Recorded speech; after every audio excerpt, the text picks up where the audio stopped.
I wish the very best to all the volunteers of Save Soil movement across the globe, especially in Netherlands. Let us all together make this project a grand success. I'm asking 500 years ago or 1000 years ago, how much photosynthesis was happening on this planet? How much is happening right now? What is the reduction? If 40% of the people don't have food to eat, let's say tomorrow, this is slow death for all life on this planet. When will it happen? Will it happen to us? Will it happen to our children? Will it happen to the next generation? That's the only thing.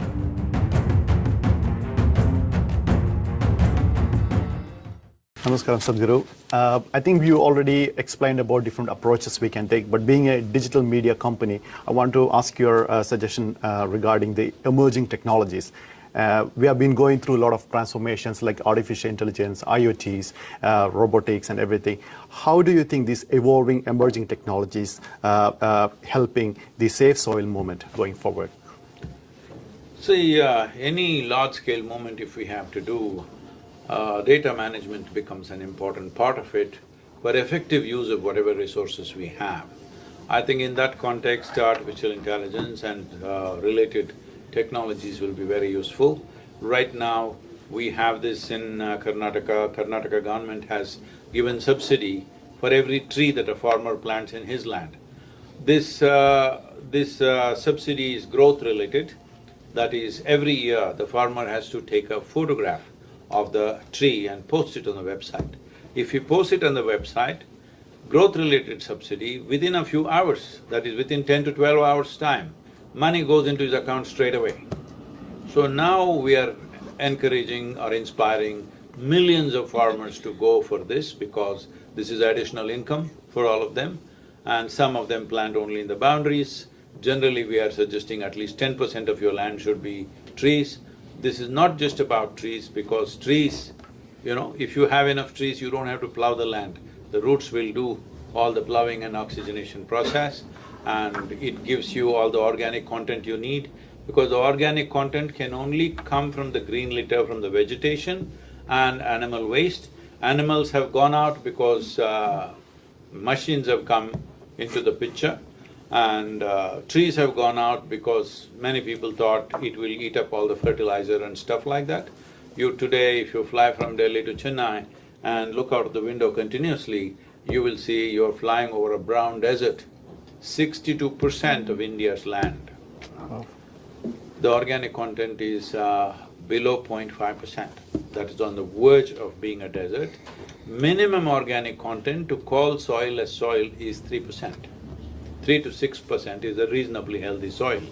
But if you raise this organic content to 10 to 12… 8 to 10%, then your irrigation requirements will come down to 30% of what it is right now. Because nearly 2 billion plus people are water stressed, but 84% of India's water is being used for agriculture. Because of the way the soil is, how much ever water you put, it just doesn't stay there. If the organic content was rich, it would stay and the irrigation requirements would come down. If you raise the organic content to 12 to 15%, your irrigation requirement will come to 10 to 15%.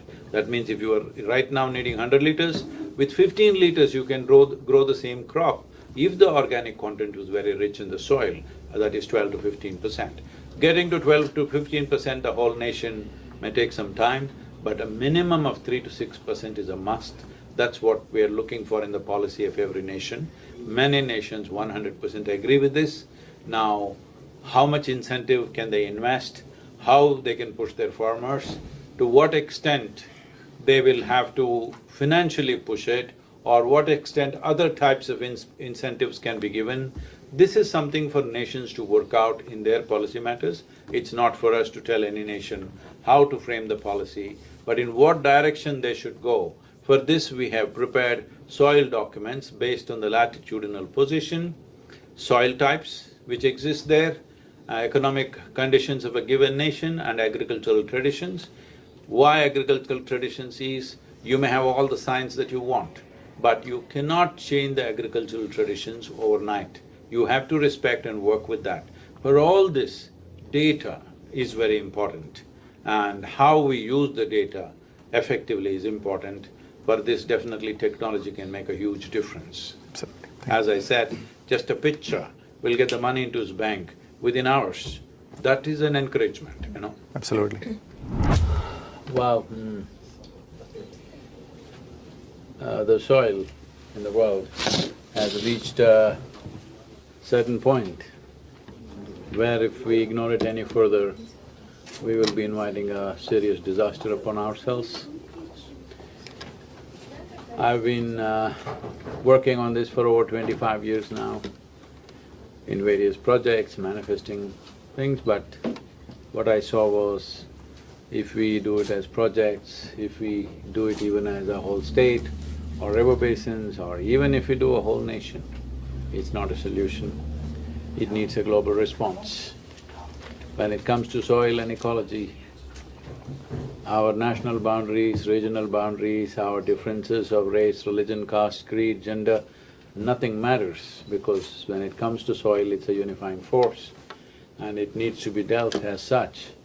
So as a part of this Save Soil movement, what is wrong with our soil? One thing that we need to understand is we've been treating soil like it's an inert material and we can add and discount something and make it work. This has been the fundamental mistake. Soil is one of the most complex, not one of the, is the most complex living system on the planet. Trillions of organisms, thousands and thousands, hundreds and thousands of species of organisms which make that system function. While people are looking at it as something, a subject, it's not a subject, it is the source of who we are. Whether life is in the form of worms or insects or birds or animals or plants and trees or human beings, everything comes from soil and everything sustains upon soil and everything goes back to soil. But somehow, in the last, I would say 50 to 100 years, we have treated this soil so badly because we are looking at things like keyhole and thinking we can fix this, we can fix that. It is one big organism that functions and communicates and acts in a ways that we have still not figured out logically exactly how. But now we definitely know, we've always known in the yogic systems and traditional agriculture, but now even modern science clearly knows this is the most complex living system. If you don't treat it as such, we are heading for a very serious situation. I can go on throwing various horrible facts at you, but instead of that, the simplest thing is this, because human beings are moved from their own instincts of survival rather than care for life around them, unfortunately. So, every responsible scientist is clearly saying that by 2045, we'll be producing 40% less food and our populations will be over 9 billion. That's not a world you want to live in. That's not a world where you want to leave your children and go. Because 40% less food, let's say imagine this city, if 40% of the people don't have food to eat, let's say tomorrow, whatever civilizations we have will evaporate in 3 days' time. It'll become a totally uncivilized place. Whatever we have held as a valuable humanity within us, our very humanity will evaporate in 3 days' time of no food. That's where it'll go. Before photosynthesis started, according to scientists, probably 1 billion years ago, the oxygen level in our atmosphere was just a shade over 1%. Today it's 21%. That's mainly because of photosynthesis. I'm asking 500 years ago or 1,000 years ago, how much photosynthesis was happening on this planet? How much is happening right now? What is the reduction? What do you think is the percentage of reduction? How much has it gone down from, let's say, 1,000 years to now? What do you think it would be? Make a guess, it's okay. 60s. 45%? 85%. Wow, that's a lot. 85% in reduction of photosynthesis. This is slow death for all life on this planet. When will it happen? Will it happen to us? Will it happen to our children? Will it happen to the next generation? That's the only thing. The real thing is we have worked ourselves to a suicide. This can be reversed. Right now, if we act, it can be reversed. In what form it comes is not the matter. The ground or the soil must be covered with something green. It can be our own crops that we use, cover crops, bushes, trees, whatever. It must be covered with greenery. This is very, very vital. Without this, we cannot revive.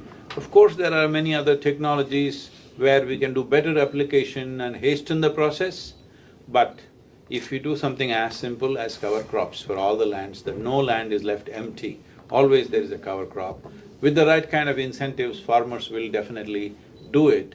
So, policies have to be formed that minimum 3 to 6% organic content should be there. If you own land, you must have that much organic content.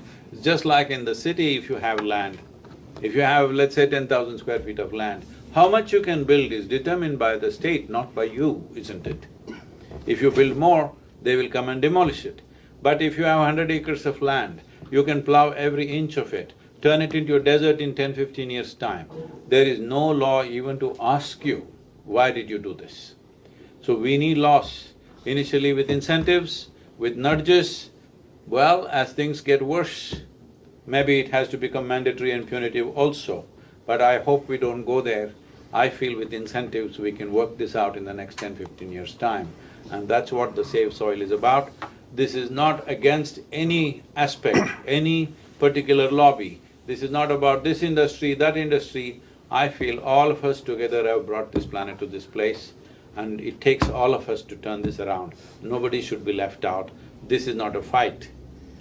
This is a commitment, this is a responsibility, an expression of our responsibility. And I think as a generation of people, we have to do it, because either we can be that generation which turned back from the brink of a disaster, or we can be that generation which allowed it to happen and fell over. In India, we changed the river policy or the recommendation policy for how to manage tropical rivers in India. So, this document, which is 760 pages, what we wrote when we handed it over to the Prime Minister, within 3.5 months, this became the recommended policy after it went through the scientific hoops and the administrative hoops, what it has to. 6 states have been going at it a little proactively, but all that largely has been abandoned except in 1 or 2 states during the corona season, that these 2 years it's been a little bit of a hold-up. But others have not done much, they're waiting for something really… we need a disaster to propel us we're there, but fortunately, as we started manifesting this Rally for Rivers policy in the Kaveri Basin as a physical project, so it is 83,000 square kilometers and 5.2 million farmers live and work here. So looking at the success of the project, UNCCD and a few UN agencies have joined us as our partners, and they see this as a proper solution for the tropical world. And looking at the success of Kaveri calling, now central government of India made detailed project reports for 13 river basins, and that was going on for some time now, the detailed project report. Now you must have seen in the news last 4 days, I think 4 days ago, they announced 19,000 crores for these projects.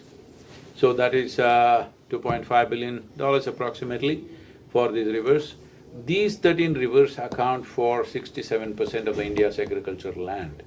If we really make this happen in the next 8 to 12 years' time, in many ways, India's food security is taken care of if this 67% of the land is taken care of. I think right now, both the Prime Minister and the Environment Minister and the Agriculture Minister, we've met all of them and they are very committed in this direction. Well, budgets are there, but 2.5 billion is not a small amount for India. It's a good, very good start in the first year. I'm sure it'll multiply, and many other private players also can play a role in this in many ways to see how to enhance river basins, because that's how a tropical nation functions, based on river basins. See, right now this movement is focused on policy, because right now somebody is asking you, what can I do? So if I tell them you can fix your garden, you'll roll up your sleeves and start working in your garden. That's very cute of you. I'm not saying it's useless, it's nice, but it's not a solution. Let's say you have 100 acres of land, you fixed that and made it very rich. Wonderful, but still not a solution. Solution is only when it's enshrined in the policy. Because today you may manage your land very well, the next generation may rip it apart. That's what we have done, right? When we say in 50 years this damage has happened, earlier it was good and in 50 years we've damaged it, the same can happen once again. So it's very important that it has to be enshrined in the policy. So when I say it has to be enshrined in the policy, people must understand this, though, it has become the pastime everywhere in the world, maybe not so much in this part of the world. Everybody is a political commentator, giving commentary and everybody else. Let's keep that aside. Our political ideologies, our identities, our race, our religion, our caste, creed, even nationality, keep it aside. This one thing, it needs you as a human being, as a citizen, to express yourself. If policy change has to happen, people have to say, we want this. They have never said that. And they're saying, okay, what can I do, what can I do? You are in a democratic condition, in a country. One thing is a vote. I will not enter that place, that is your private, it's a secret ballot, it's for you to vote whoever you want. But whoever you vote, it is important you tell them soil and ecology are an important aspect. As a part of this, we are writing to 730 political parties across the world because we want to make sure that they include soil and soil ecology as a part of their political manifestos. It has to come there. For this to happen, we want 60% of the world's population to say yes to Safe Soil Movement. So they don't have to support me, they don't have to run behind me, no. For next 100 days, they must talk about soil. If everybody talks about soil, soil becomes the narrative, no government, no political party will ever ignore it because in a democracy, numbers are the only real currency. So that's what they should do right now. Stand up and raise their voice and say it, not in anger, this is not a fight, this is not an agitation, this is not a protest. This is an opportunity for every human being to stand up and express their responsibility as a responsible citizen of this world. If I may add, the relevance for today is a World Water Day. Do you have, because it's tightly interdependent, right? Water, depleted soil cannot absorb water. Well, Sadhguruji, what is your envision for this connection? How do we take it for As I told you, see, one important thing is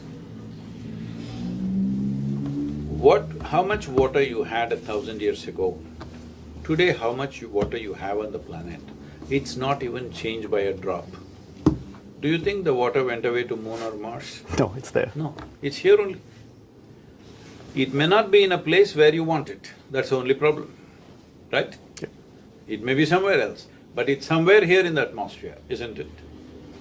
So to get it to the right place, one most important thing is soil must be alive, living, solidly reverberating. If that happens, water will be in the right place. Where is the right place? If you go into your rainforest, not with any implement, just with your 2 fingers, if you dig like this, you will see within 3 inches it'll be damp. That's what should happen to the entire world's soil. This is all the plants are asking for. If the plants are happy, animals are happy, if animals are happy, you are happy, or even without the animals you can be happy. But I'm saying this is a cycle, this is a food chain. Now you remove the fundamental and then you try to build a world on top of it. That's not going to work. What happened to us is just this. Some nutrient deficiencies were there in certain soils.